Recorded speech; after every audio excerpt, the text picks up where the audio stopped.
Gerard Butler isn't just an action star.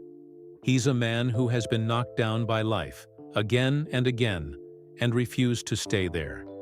The world met him as King Leonidas in 300, roaring, "This is Sparta," with fire in his eyes. But long before the battlefield, long before Hollywood, there was a small, cold apartment in Paisley, Scotland, and a single mother holding everything together.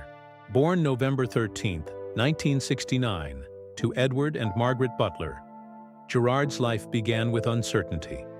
His family moved to Canada, chasing opportunity. By the time he was 18 months old, the marriage had collapsed. His father was gone.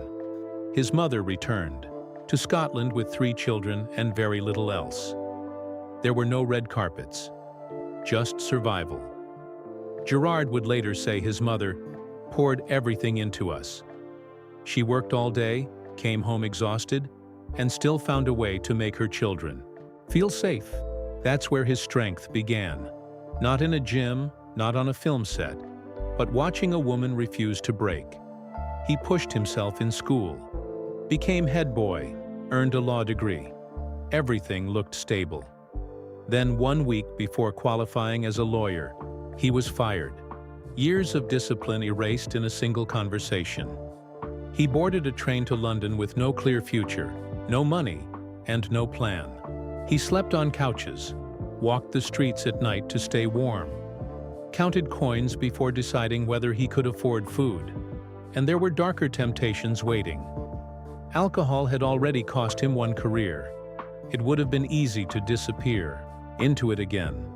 He later admitted there were nights he stood outside a pub, hand near the door, asking himself if this was who he would settle for. He stepped back. That small decision, repeated over and over, changed his life. A chance connection from the Scottish Youth Theatre led him into casting rooms. He wasn't even scheduled to audition for director Steven Berkoff's stage production of Coriolanus. He asked anyway. He was cast on the spot. From there, the climb began.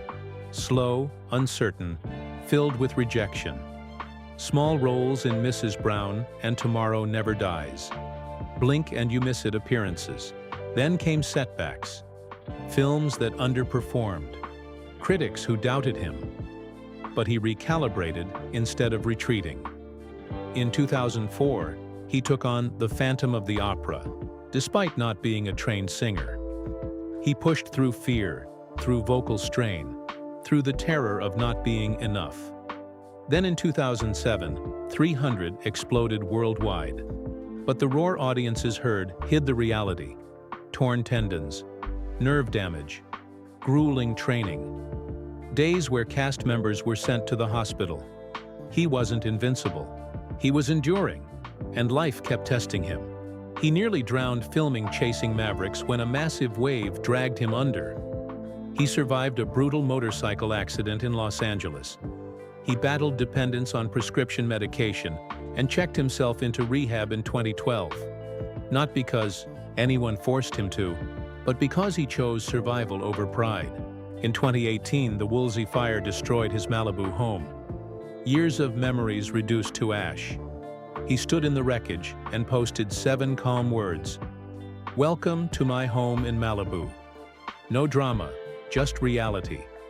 Then in 2025, he lost his mother, the woman who had built him from nothing.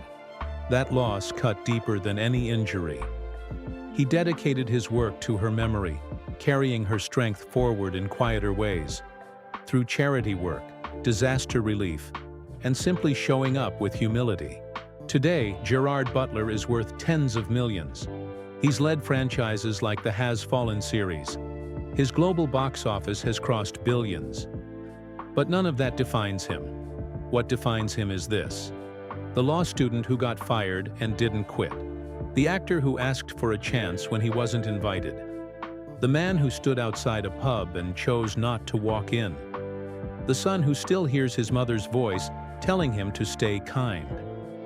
Gerard Butler didn't become powerful because life was easy. He became powerful because he stayed when it got hard.